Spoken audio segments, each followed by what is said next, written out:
विवाह के बाद जब कामकंटका ने भगवान श्री कृष्ण के आशीर्वादानुसार एक सुंदर बालक को जन्म दिया, तो दादी हिडिंबा ने वासुदेव के आदेश अनुसार बर्बरीक को एक धर्मात्मा बनाने के लिए उसे अच्छी-अच्छी कहानियां सुनाकर उसमें धार्मिक संस्कार सींचने लगी।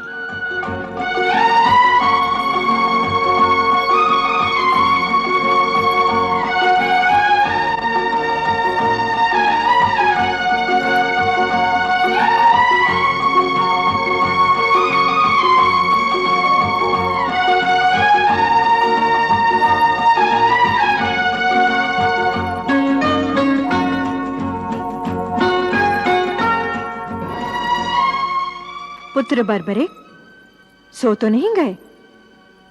नहीं दादी माँ, सोच में पड़ा था। सोच में? क्या सोच रहे थे?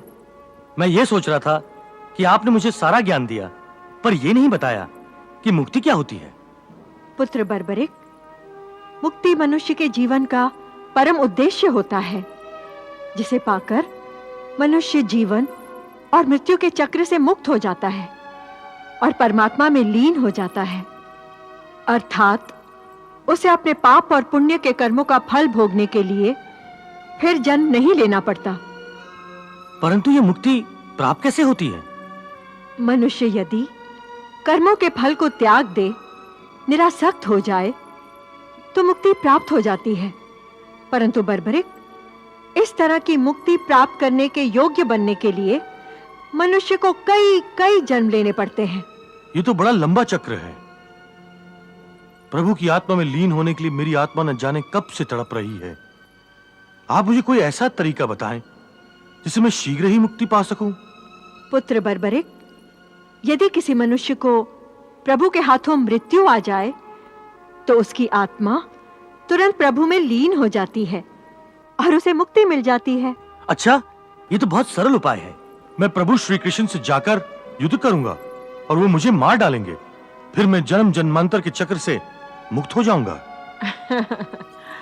बर्बरिक, भगवान श्री कृष्ण किसी को अकारण ही नहीं मारा करते, और फिर वो तुमसे युद्ध क्यों करेंगे? तुम्हारे पास तो उनकी टक्कर के अस्त्र भी नहीं है। उनके पास तो सुदर्शन चक्र है, जिसका तोड़ किसी के भी पास नहीं है। मैं घोर तपस्या करके महान अस्त्रों का ढेर लगा दूंगा और फिर श्री कृष्ण को मुझसे युद्ध करने के लिए विवश कर दूंगा, और फिर देखता हूं कि वो मेरा वध कैसे नहीं करते। इसके बाद बर्बरिक तपस्या करने के लिए महिसागर संगम तीर्थ स्थान गया और घोर तपस्या शुरू की।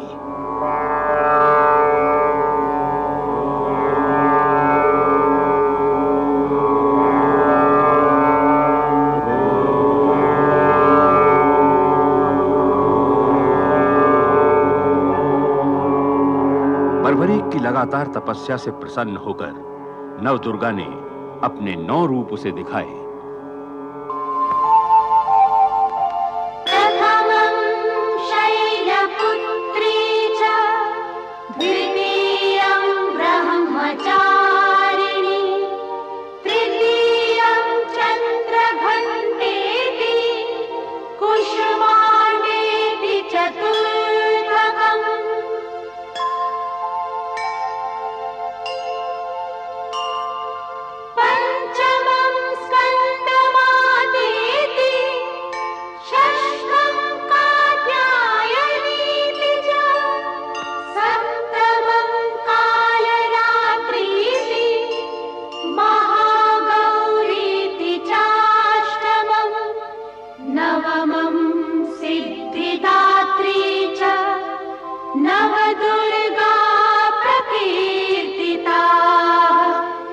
और इतना बल दिया जितना बल तीनों लोकों में किसी के पास नहीं था।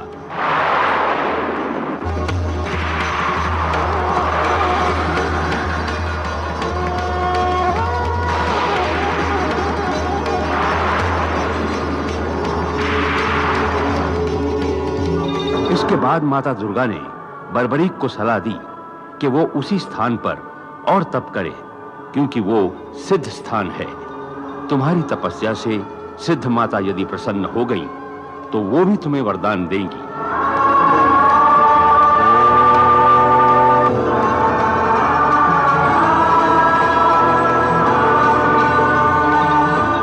सिद्ध माता ने बर्बरीक को वासुदेव अस्त्र प्रदान किया और गणपति से संबंधित सारी विद्याओं को और अस्त्रों को प्रदान किया।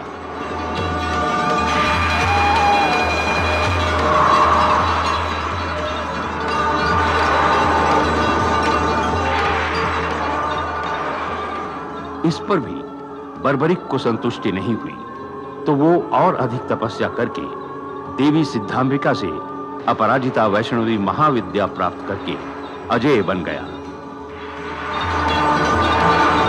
इन सारी विद्याओं और अस्त्रों से संपन्न होने के बाद एक दिन जब कुरुक्षेत्र में कौरवों और पांडवों की सेनाएं आमने सामने डेरा डाल रही थीं, तब बर्बरीक भी युद्ध में भाग लेने के लिए अकेला ही कुरुक्षेत्र की ओर चल दिया।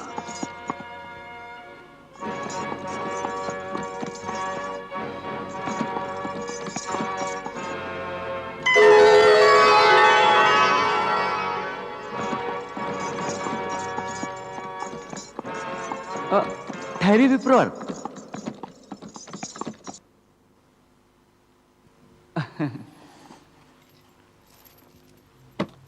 प्रणाम ब्राह्मण देवता। कल्याण हो वत्स, कल्याण हो। हे ब्राह्मण देवता, आप और रणभूमि पर? मैं पांडवों का पुरोहित हूं, किंतु आप बर्बरीक है ना? हाँ, पर आप मुझे कैसे जानते हैं? मैं तो हर किसी को जानता हूं। यूं समझ लो मुझसे कुछ भी छुपा नहीं है। तुम एक महान योद्धा हो जो इस युद्ध में भाग लेना चाहते हो, है ना? मैं इस युद्ध में अवश्य भाग लूंगा ब्राह्मण देवता, परंतु इस समय नहीं। अब नहीं तो फिर कब? मैंने निर्बलों की सहायता करने का व्रत लिया है। कौरवों और पांडवों में से जिसकी भी पराजय होगी उसी पक्ष से मैं युद्ध करूंगा। और तुम एक ही पल में इस महायुद्ध को समाप्त कर दोगे, है ना? हाँ। आप तो सचमुच सब कुछ जानते हैं। सब कुछ जानता हूं, इसीलिए तो युद्ध का आरंभ होने से पहले तुमसे मिलने आया हूं। परंतु तुम तो अकेले हो, तुम्हारी सेना कहां है? मेरी कोई भी सेना नहीं है ब्राह्मण देवता, मैं अकेला ही आया हूं। तुम अकेले हो और इस महायुद्ध को पल भर में समाप्त करने की महत्वाकांक्षा भी रखते हो? ये मेरी महत्वाकांक्षा नहीं ब्राह्मण देवता, आत्मविश्वास है, आत्मविश्वास। मुझे अपने बल पर, अपने सामर्थ्य पर, अपनी युद्ध विद्या पर और अपनी तपस्या पर पूर्ण विश्वास है। बड़े आश्चर्य की बात है, तुम युद्ध करना चाहते हो, तुम्हारे पास कोई सेना भी नहीं है, और मैं देख रहा हूं तुम्हारे तुणीर में केवल 3 ही बाण हैं। आश्चर्य की कोई आवश्यकता नहीं है ब्राह्मण देवता। इस महायुद्ध को समाप्त करने के लिए तो मुझे एक ही बाण की आवश्यकता है। 3 बाण तो बहुत हुए। केवल एक ही बाण से तुम इस महायुद्ध को समाप्त कर दोगे? अरे भाई, मैंने ऐसा न कभी देखा है न कभी सुना है। कहीं ऐसा तो नहीं बर्बरीक कि आपको कोई अलौकिक शक्ति प्राप्त है? आप ठीक समझ रहे हैं ब्राह्मण देवता। सिद्ध माता से मुझे अपराजिता वैष्णवी महाविद्या प्राप्त है। इस विद्या के कारण मैं अजेय हो गया हूं। मेरा वध कोई नहीं कर सकता। कोई भी नहीं? आपको विश्वास नहीं हो रहा ब्राह्मण देवता? होगा भी कैसे? आपने मेरा कमाल जो नहीं देखा है। ठीक है, मैं अपनी विद्या का प्रदर्शन आपके सामने करता हूं, फिर आपका संदेह विश्वास में बदल जाएगा। अरे भाई बर्बरीक, तुम्हारा ये चमत्कार तो सचमुच देखने योग्य है। दिखाओ, दिखाओ ना, जल्दी दिखाओ। अवश्य।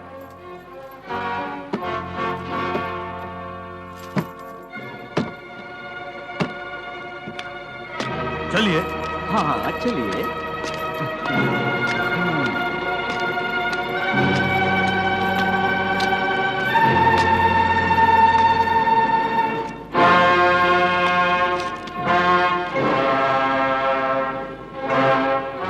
ये पेड़ देख रहे हैं आप? हाँ हाँ, देख रहा हूं।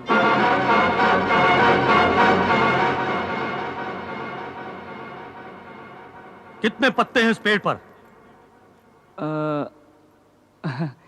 अनगिनत। अनगिनत।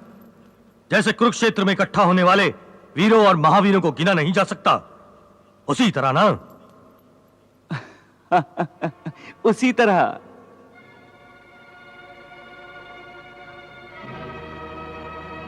मैं अपने एक ही बाण के प्रहार से इस पेड़ के सारे पत्तों को निशाना बनाता हूं। एक ही बाण से?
हे ब्राह्मण देवता, अब तो आपको विश्वास हो गया होगा कि एक ही पल में एक ही बाण से जिस प्रकार मैंने पेड़ के विभिन्न पत्तों को अपना निशाना बनाया है, उसी तरह युद्ध में मैं एक ही बाण से विद्रोही सेना के सारे योद्धाओं और सेनापतियों को मारकर ढेर कर सकता हूं और पलक झपकते ही युद्ध समाप्त कर सकता हूं।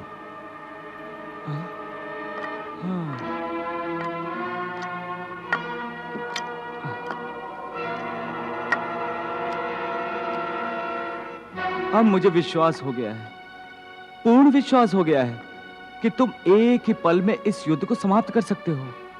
परंतु विप्रवर, आप मेरी विद्या का प्रदर्शन देखकर चिंता में क्यों पड़ गए हैं? अरे, तुम्हारी ये महाविनाशक विद्या ही मेरी चिंता का कारण है। चिंता का कारण? हाँ। आपकी चिंता का कारण? यदि मैं किसी निर्बल का साथ दूं, तो इसमें चिंता कैसी? निर्बल का साथ देना ही तो धर्म है। प्रश्न निर्बल और बलवान का नहीं, प्रश्न है कि कौन सा पक्ष धर्म पर है और कौन सा अधर्म पर। हे ब्राह्मण देवता, आपकी ये गूढ़ और गहन बातें मेरे मस्तिष्क में नहीं आती। मैं तो केवल इतना जानता हूं कि मुझे निर्बल का साथ देना चाहिए, क्योंकि मेरी दादी हिडिंबा ने बचपन से मुझे यही शिक्षा दी है। चाहे वो अत्याचारी हो, हाँ। चाहे वो अन्यायी हो, हाँ। और चाहे वो अधर्मी हो, हाँ। परंतु ये तो उचित नहीं है। धर्म अधर्म, उचित अनुचित, ये आप जानिए, क्योंकि आप ब्राह्मण हैं। यह आपका धर्म है। मेरा धर्म तो अपनी दादी की आज्ञा अनुसार अपने धर्म का पालन करना है, जिसकी मैं प्रतिज्ञा कर चुका हूं, और अपनी प्रतिज्ञा अवश्य पूरी करूंगा, चाहे कुछ भी हो जाए। पर मैं तुम्हें ऐसा करने की आज्ञा नहीं दे सकता। जाइए, जाइए ब्राह्मण देवता, आपके ये पांचों पांडव और उनकी सेना भी मुझे मेरी इच्छा पूरी करने से नहीं रोक सकते। फिर आप मुझे क्या रोकेंगे? आप तो एक निहत्थे ब्राह्मण हैं। मैं तुम्हें अवश्य रोक सकता हूं। तुम नहीं जानते हो कि मैं कौन हूं। आप कोई भी हो, परंतु मेरा बाल भी बांका नहीं कर सकते। छोड़ दो यह हठधर्मी। मैं तुम्हें अधर्म के रास्ते पर आगे नहीं बढ़ने दूंगा। तुम पागल तो नहीं हो गए हो जो बर्बरिक का रास्ता रोक रहे हो? जान प्यारी नहीं है क्या? भूल गए मेरे बाण की महाविनाशक शक्ति को? तुम मुझे क्रोध दिला रहे हो। शक्ति मैं भी दिखा सकता हूं। अच्छा, तो एक निर्बल ब्राह्मण मुझे अपनी शक्ति से डरा रहा है। दिखाओ अपनी शक्ति, मैं भी देखता हूं कि तुम मुझे कैसे रोक सकते हो। रुक जाओ बर्बरीक। हे ब्राह्मण देवता, आपको कौन सी ऐसी शक्ति पर इतना गुमान है? हाँ, कौन सी शक्ति पर? कहीं आप उन पांचों पांडवों और उनकी विशाल सेना पर तो नहीं इतरा रहे हैं जो कौरवों को पराजित करने वाले हैं? ठीक है, मैं अभी इसी समय शक्तिशाली पांडव और उनकी समस्त सेना को पेड़ के विभिन्न पत्तों की तरह अपने एक ही बाण से सदा के लिए धरती पर सुला देता हूं। बर्बरीक! चिल्लाने से कुछ नहीं होगा ब्राह्मण देवता। अब आप मुझे नहीं रोक सकते। मेरे तुनीर से निकला हुआ तीर कभी वापस नहीं आता। मैं पांचों पांडवों को अपने तीर से मारकर लाखों योद्धाओं के प्राण बचाने जा रहा हूं। मैं निर्बल कौरवों को विजयी बनाने जा रहा हूं। नहीं! मैं अपनी प्रतिज्ञा पूरी करने जा रहा हूं।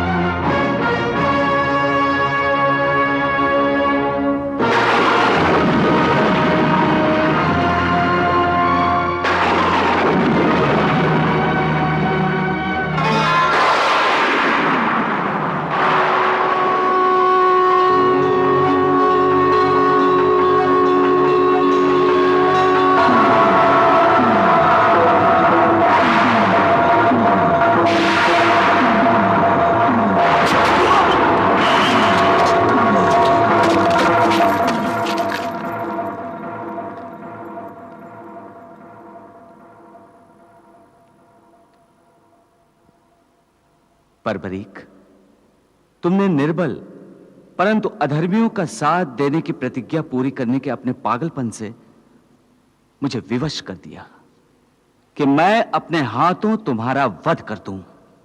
प्रभु, आपने अच्छा ही किया जो मेरा वध अपने हाथों से कर दिया। यही तो मेरी इच्छा थी, जिसकी पूर्ति के लिए मैं यहां आया था। हां प्रभु, मैंने तो आपको ब्राह्मण के वेश में पहले ही पहचान लिया था। क्षमा करें प्रभु, मैंने ही जानबूझकर आपको क्रोध दिलाकर विवश कर दिया था ताकि आप मेरा वध कर दें। इसीलिए मैंने अपनी अपराजिता वैष्णवी विद्या का प्रदर्शन किया था। आपके हाथों मेरे वध को संभव बनाने के लिए ही तो मैंने बड़े परिश्रम से यह विद्या प्राप्त की थी प्रभु। जानते हैं प्रभु, मेरी वो आकांक्षा जो बचपन से ही मेरे मन में फल फूल रही थी। जानता हूं, बचपन में तुम्हारी दादी मां हिडिंबा ने तुम्हें बताया था कि मोक्ष का सबसे सीधा और सहज रास्ता यही है कि तुम मेरे हाथों अपने प्राण त्याग दो। धन्य है प्रभु, आप तो अंतर्यामी हैं। आप तो सब कुछ जानते हैं। ये मेरी मूर्खता थी जो मैं आपको अंधेरे में रखकर आपके हाथों मोक्ष प्राप्त करना चाहता था। बर्बरीक, तुमने बड़ी तपस्या से जो अस्त्र प्राप्त किए थे मुझसे युद्ध करने के लिए, ताकि मैं तुम्हारा वध कर सकूं, उसी तपस्या और मुक्ति के लिए तुम्हारी लगन ने तुम्हें मोक्ष के योग्य बना दिया। विधि ने तुम्हारे मोक्ष का यही समय तय किया था, इसलिए तुम मुझसे मिले और मैंने तुम्हारा वध कर दिया। तो फिर आपके हाथों प्राण त्याग कर मुझे मुक्ति मिल गई ना प्रभु? प्रभु, आपने मेरी सबसे बड़ी इच्छा तो पूरी कर दी, परंतु परमधाम को प्रस्थान करने से पहले मैं चाहता हूं कि आप मेरी अंतिम इच्छा भी पूरी करके मुझे अनुग्रहित करें। कहो वत्स। प्रभु, मैं धर्म और अधर्म के इस महायुद्ध में धर्म को अधर्म पर विजय प्राप्त करते हुए देखना चाहता हूं। धर्म के मार्ग पर आप पांडवों का सारथ्य कैसे करते हैं? असीम शक्तिशाली कौरवों की विशाल सेना को पराजित करने का जो चमत्कार आप दिखाने वाले हैं, मैं उस चमत्कार को देखना चाहता हूं प्रभु। मैं आपकी लीला देखना चाहता हूं प्रभु, मुझे अनुग्रहित कीजिए। वत्स बर्बरीक, युद्ध के आरंभ से समाप्ति तक तुम्हारा ये कटा हुआ सर जीवित रहेगा और तुम संपूर्ण युद्ध को देख सकोगे। तथास्तु।